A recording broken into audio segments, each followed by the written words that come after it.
Il y a quelques coups à l'île de Pâques.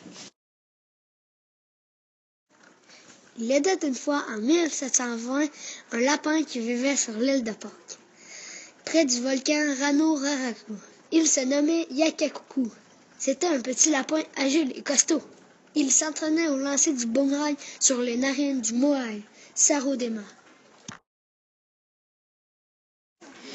Tout d'un coup, d'affreux hommes irlandais aux allures de pirates le capturent, avec un filet en liane. Yakakuku est terrorisé.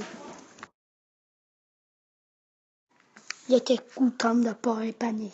Il tente de creuser, mais le filet résiste. Il a la merveilleuse idée de ronger les lianes avec ses dents pointues, aiguisées et tranchantes. Il met son plan en exécution. Ensuite, il tente de s'enfuir des vilains Irlandais. C'est alors que l'un d'eux tire une fléchette tranquillisante sur Yakakuku. Tout d'un coup, il sent une douleur atroce sur sa cuisse. Il commence à être de plus en plus étourdi et il s'évanouit. Boum! Yakakuku ouvre un œil. Il est très difficile d'ouvrir l'autre.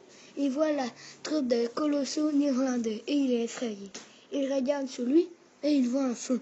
Le lapin reçoit une bouffée de fumée et un tison sur sa petite queue en boule. Yakakuku est craintif, car il se voit déjà badigeonner d'épices dans l'assiette des Néerlandais.